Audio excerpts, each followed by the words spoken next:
आप देख रहे हैं अब तक न्यूज चैनल।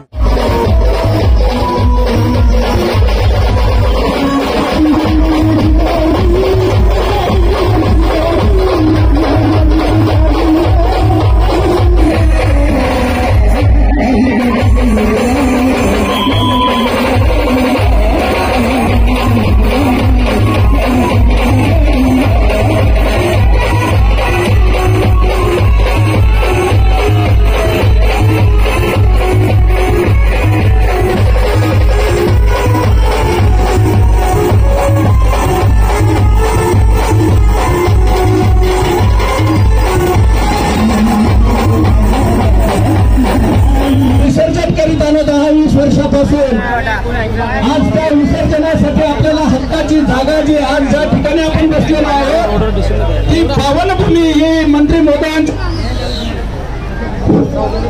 आहे। तरी मला असं वाटतं की या ठिकाणी जयंती दिनानिमित्ताने आपण ज्या ठिकाणी आलेलो आहोत समाज बांधवांना विनंती आहे की मध्ये खूप जागा अजून आहे, बाहेरच्यांनी सर्व मध्ये येण्याची कृपा करावी।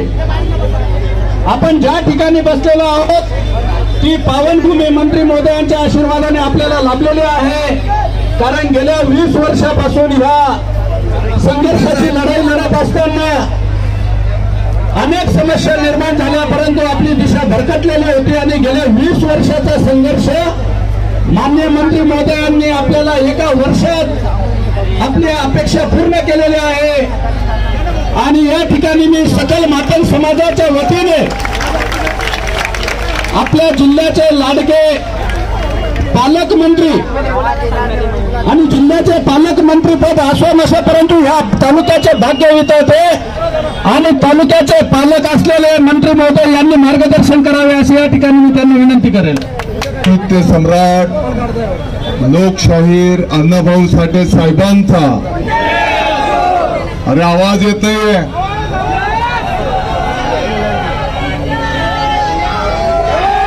लोकशाहीर अण्णाभाऊ साठे साहेबांचा छत्रपती शिवाजी महाराज की भारतरत्न महामानव डॉक्टर बाबासाहेब आंबेडकर साहेबांचा महात्मा ज्योतिबा फुले साहेबांचा लहुजी साहेबांचा आज 1 ऑगस्ट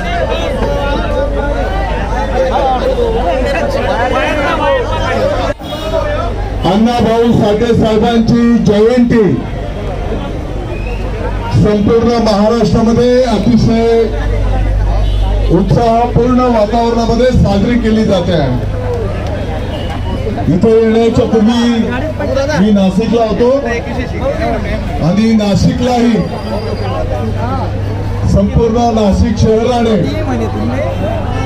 अण्णाभाऊ साठे साहेबांची जी जयंती साजरी करायला घेतली तिथे पण मी अण्णाभाऊ साठे साहेबांच्या पुतळ्याला हार अर्पण करून आलेलो आहे।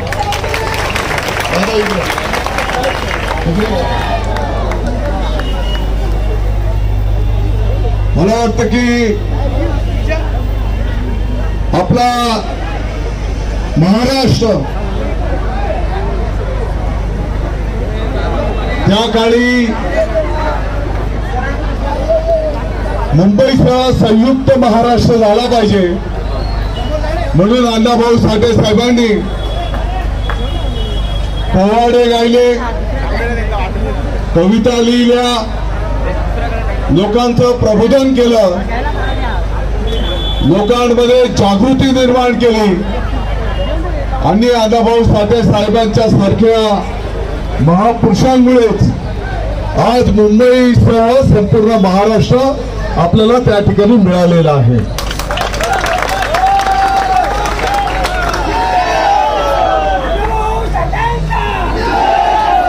आणि म्हणून अण्णाभाऊ साठे साहेबांनी त्यांचे जे संपूर्ण जीवन आपल्या सर्वांच्यासाठी व्यतीत केलेलं आहे, जो संघर्ष केलेला आहे, जे जीवाचं रान केलेलं आहे, माझी आपल्याला सगळ्यांना विनंती आहे की आपल्या समाजाच्या प्रगतीसाठी, आपल्या महाराष्ट्राच्या प्रगतीसाठी येणाऱ्या दिवसांमध्ये आपल्याला सर्वांना मिळून आणखी मोठ्या प्रमाणात काम करावं लागणार आहे.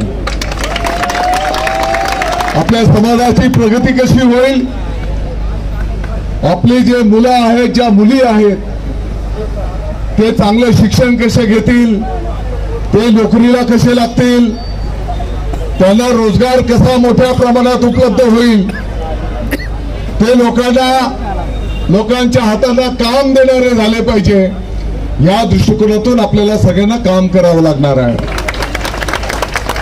आज तुम्हाला या ठिकाणी शुभेच्छा देत असताना मला वाटतं की गेल्या 20 वर्षापासून अण्णाभाऊ साठे साहेबांचा स्मारक पुतळा आपल्या मालेगावमध्ये झाला पाहिजे, यासाठी अनेकांनी संघर्ष केलेला आहे.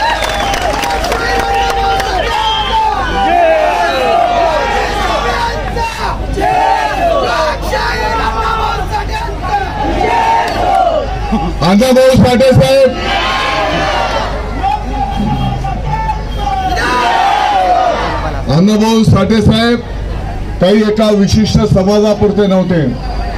त्यांनी जे योगदान दिलेलं आहे ते संपूर्ण महाराष्ट्राच्या कल्याणासाठी दिलेलं आहे.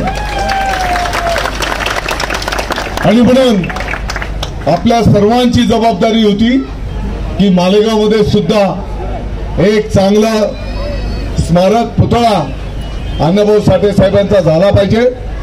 आपण सर्वांनी, सगळ्या मालेगावने पाठपुरावा केला, 20 वर्ष संघर्ष केला आणि शेवटी आपल्याला सर्वांना सांगायला आनंद होतो.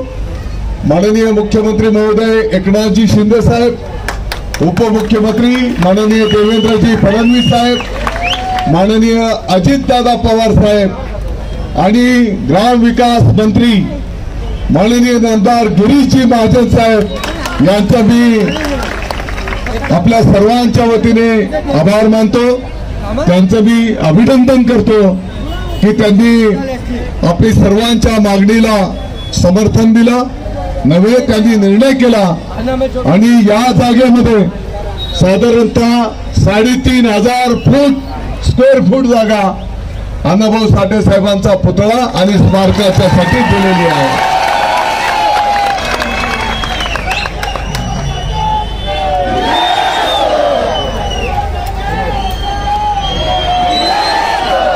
त्याच्या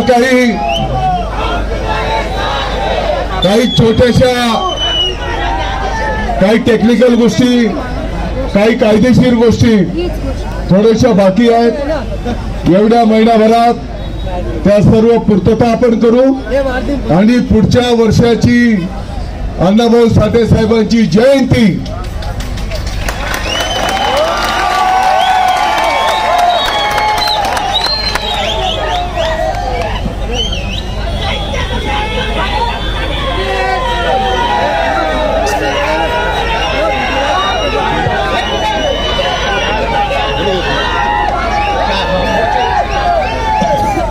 ऐका, चालू वर्षाची जी जयंती आपण साजरी करतो आहोत ती 104वी जयंती आहे, बरोबर. पुढच्या वर्षाची जी जयंती येईल ती 105वी जयंती येईल. आपण सर्व मालेगाव अण्णाभाऊ साठे साहेबांची 105वी जयंती, त्यांचा पुतळा त्यांच्या स्मारकाच्या समोर साजरी करू.